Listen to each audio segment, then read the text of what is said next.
महाराज,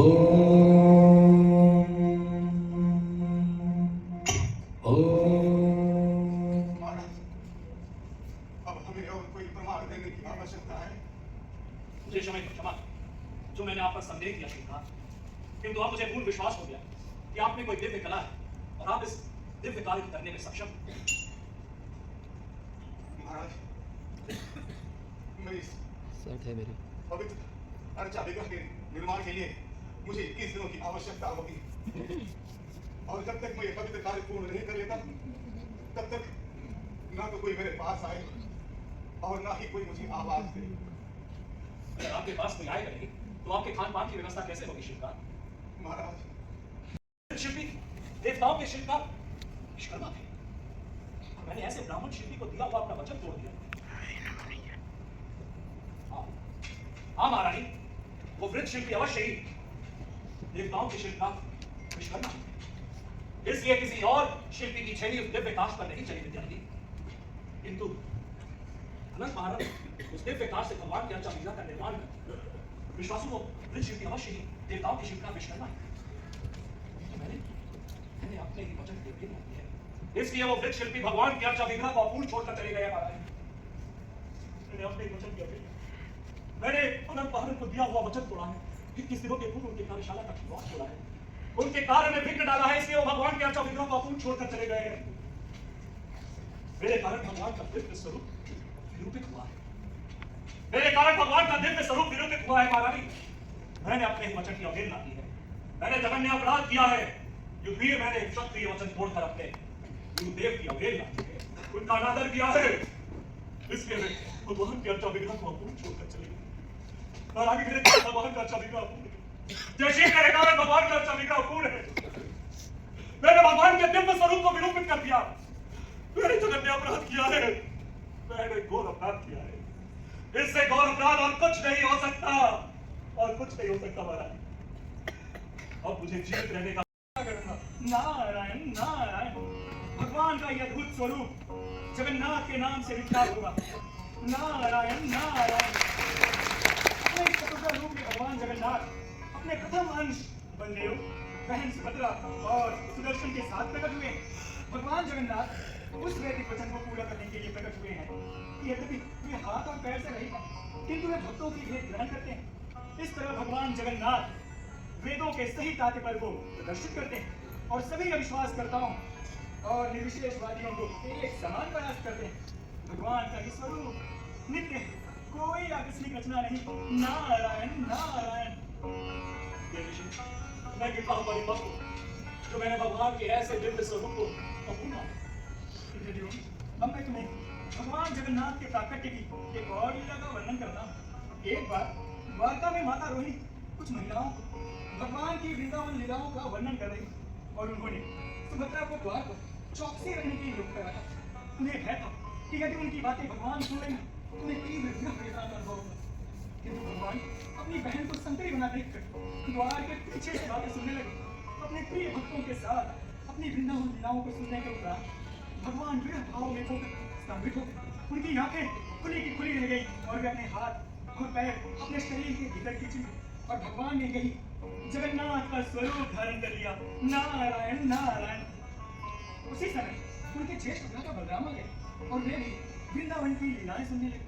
शीघ्र ही दोनों भाइयों के बीच में खड़ी सुभद्रा विरह भाव से प्रकट हो गई और उनमें भी बहन वियोग के लक्षण प्रकट हो गए। मैं भाग्यशाली कि उस क्षण वहां उपस्थित था।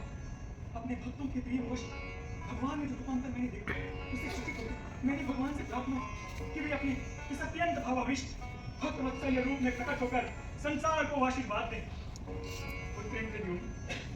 समय शिक्षता से निकटा रहा है जब हमें भगवान के उनके अद्भुत स्वरूप में उनका स्वागत करना चाहिए। अब तुम अच्छा विग्रह को रखकर वस्त्राभूषित करो। जगन्नाथ को काला, सुभद्रा को केसरिया, बलदेव को श्वेत और सुदर्शन को लाल से। नारायण नारायण। आप अत्यंत शुभ घड़ी में पधारे। इंद्रद्युम्न जगत के स्वामी भगवान जगन्नाथ को मंदिर में प्रतिष्ठापित करने की व्यवस्था कर रहे हैं। मुझे ये ज्ञात है पुत्र, इसलिए मैं इंद्रद्युम्न को अपने दिए हुए वचन के अनुसार भगवान के अर्चा विग्रह की पवित्र स्थापना के लिए आ गया हूँ। हे इंद्रद्युम्न, मैं अपने अधीन ब्रह्मांड के समस्त नियंत्रक देवों, संतों और अन्य सबों की ओर से तुम्हें धन्यवाद देता हूँ, क्योंकि तुम्हारी अविचल भक्ति और निरंतर प्रयास ने भगवान जगन्नाथ के मधुर सौंदर्य और उनके प्रेम के असीम अमृत सागर को जगत के लिए उपलब्ध कराया है। मैं इस शुभ घड़ी की प्रतीक्षा कितने वर्षों से कर रहा था, किंतु भगवान जगन्नाथ केवल तुम्हारी अविचल भक्ति और उत्कट स्तुतियों द्वारा ही प्रकट हो सकते थे। मेरे जीवन के प्रथम 50 वर्षों तक भगवान श्री हरि पृथ्वी पर नील माधव अर्चा विग्रह के रूप में विद्यमान थे। आज मेरे जीवन के उत्तरार्ध का आरंभ हो रहा है।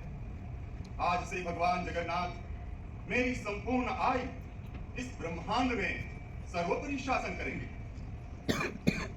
इंद्रद्युम्न, अब तुम अपने मित्रों से अनुरोध करो कि वो भगवान जगन्नाथ, भगवान के प्रथम अंश बलदेव, देवी सुभद्रा एवं श्री सुदर्शन को उनकी शोभा यात्रा वाले रथों पर विराजमान करें।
उनकी आंखें ब्रह्मांड का पान करती सी लगती हैं और उनकी मुस्कान हृदय के रंध्रों में वरदायक आनंद फैलाती है।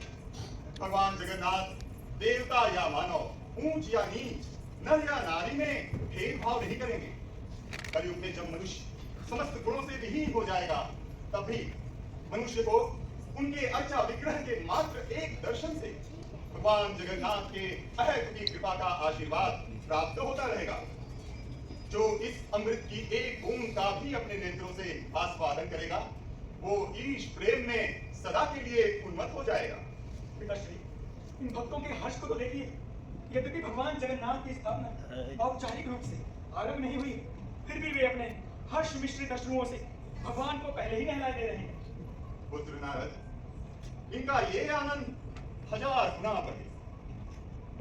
प्रिय भक्तों, भगवान जगन्नाथ ने जो वर दिए हैं, अब उन्हें सुनो। विद्यापति तथा उसकी ब्राह्मण पत्नी से हुए वंशज भगवान के स्वयं कहलाएंगे। वे पुजारी रूप में उनकी सेवा करेंगे। विश्वासु तथा उसके वंशज जो उसकी पुत्री ललिता तथा विद्यापति से होंगे, वे भगवान की निजी सेवाएं करेंगे और उनको उनके यात्रा रथ तक भी उठा कर ले जाएंगे। इसलिए वे भगवान के दईत कहलाएंगे। विश्वास के गांव वाले जो भगवान जगन्नाथ, भगवान के प्रथम अंश बलदेव, देवी सुभद्रा एवं श्री सुदर्शन के रथ को खींचेंगे। पिताश्री, भगवान जगन्नाथ ने इंद्रद्युम्न को क्या वर दिए हैं? पुत्र, इंद्रद्युम्न के विषय में भगवान जगन्नाथ की प्रसन्नता अकथनीय है। वो जो इच्छा करेंगे वो पूर्ण होगी। पिता, मैं भगवान जगन्नाथ से ये प्रार्थना करता हूँ।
चला जा